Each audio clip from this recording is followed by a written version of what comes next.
ನನ್ನ ಹೆಸರು ಕೆ.ಸಿ. ಬೋರೇಗೌಡ ಅಂತೇಳಿ, ಮಂಡ್ಯ ತಾಲೂಕು ಕಸಬಹಳ್ಳಿ ಕದ್ದವಟ್ಟಿ ಗ್ರಾಮದವನು. ನಾನು ಸುಮಾರು 15 ವರ್ಷಗಳಿಂದ ಸಾವಯವ ಕೃಷಿಕನಾಗಿ ಕೆಲಸ ಮಾಡ್ತಾಯಿದ್ದೀನಿ. ಆ ಒಂದು ನಿಟ್ಟಿನಲ್ಲಿ ನನ್ನನ್ನು ಪ್ರೋಗ್ರೆಸ್ ಫಾರ್ಮರ್ ಅಂತೇಳಿ ನ್ಯಾಷನಲ್ ಅವಾರ್ಡು ಕೂಡ ಬಂದಿದೆ.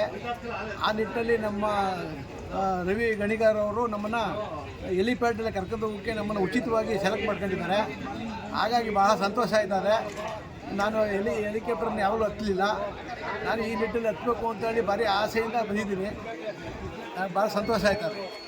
ಲಿಂಗೇಗೌಡ ಅಂತ ಅನ್ಸೂಸ್ಲು ಗ್ರಾಮ, ಬಸರಾಳು ಹೋಬಳಿ. ನಾನು ಪ್ರಗತಿಪರ ಕೃಷಿಕ, ಸಾವಯವ ಕೃಷಿಕ ಮಾಡ್ತಾಯಿದ್ದೀವಿ. ನಾವು ಅಡಿಕೆ, ಮೆಣಸು ಮತ್ತು ತೆಂಗು, ಏಲಕ್ಕಿ ಎಲ್ಲ ಒಂದು 15 ಕ್ವಿಂಟಲ್ಲಿ ಮದುವೆಗೆ ಬೆಳೆದಿದ್ದೇವೆ. ಅಲ್ಲೇ ತೋಟದಲ್ಲೇ ಹನಿ ನೀರಾವರಿ ಮಾಡಿದ್ದೇವೆ. ಮತ್ತು ಸಾವಯವವಾಗಿ ಎಲ್ಲನೂ ಒಂದು ಕೆಮಿಕಲ್ ಹಾಕ್ದಂಗೆ ಬೆಳೀತಾ ಇದ್ದೇವೆ. ಹಾಗಾಗಿ ನಿಮಗೂ ಕೂಡ ಉಚಿತವಾಗಿ ಕೊಟ್ಟಿದ್ದಾರೆ. ಈಗ ಕೃಷಿ ಇಲಾಖೆಯಿಂದ ಫೋನ್ ಮಾಡಿದ್ರು, ಹಾಗಾಗಿ ಬಂದಿದ್ದೇವೆ. ಹೇಗೆ ಅನಿಸ್ತಾ? ಮೊದಲು ಯಾವಾಗಲಾದ್ರೂ ಹೋಗಿದ್ದೀರಾ? ಮೊದಲು ಎಲ್ಲೂ ಹೋಗಿರಲಿಲ್ಲ, ಇದೇ ಫಸ್ಟು. ತುಂಬ ಖುಷಿ ಇದೆ ನಿಮಗೆ? ಖುಷಿ ಆಗ್ತಾ ಇದೆ. ಸರ್, ತಮ್ಮ ಹೆಸರು? ಸರ್, MC ಶಿವಣ್ಣಗೌಡ ಅಂತೇಳಿ, ಮಾರುಗೋಡಿನಲ್ಲಿ, ಯರಗೋಡು ಹೋಬಳಿ, ಮಂಡ್ಯ ತಾಲೂಕು.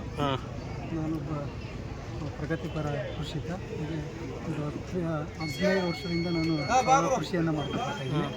ಹಾಗಾಗಿ ಸಮಗ್ರ ಕೃಷಿ ಮಾಡಿಕೊಂಡು ನಾವೇ ಒಂದು ಮಾರ್ಕೆಟನ್ನು ನಾವೇ ಒಂದು ಮಂಡ್ಯದಲ್ಲಿ ಒಂದು ಮಾರ್ಕೆಟ್ ಮಾಡಿದ್ವಿ.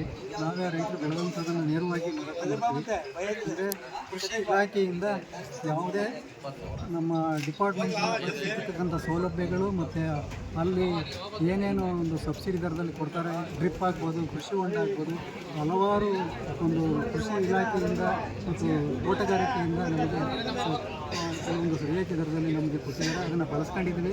ಸಂಪೂರ್ಣವಾಗಿ ಅದನ್ನು ನಾವು ಬಳಸ್ಕೊಂಡು ಒಂದು ಕೃಷಿಯನ್ನು ನಡೆಸ್ಕೊಂಡು ಹೋಗ್ತಾಯಿದ್ದೀವಿ. ಹಾಗಾಗಿ ನಮ್ಮನ್ನು ಈ ಒಂದು ಎಲಿಫೆಂಟ್ ಇದರಲ್ಲಿ ಕರ್ಕೊಂಡು ಹೋಗಲಿಕ್ಕೆ ರೈತರನ್ನ ನಮ್ಮ ಕೃಷಿ ಇಲಾಖೆಯಿಂದ ನಮ್ಮನ್ನು ಕರ್ಕೊಂಡಿದ್ದಾರೆ, ಹೆಸರನ್ನು ನೋಂದಾಯಿಸಿದ್ದಾರೆ.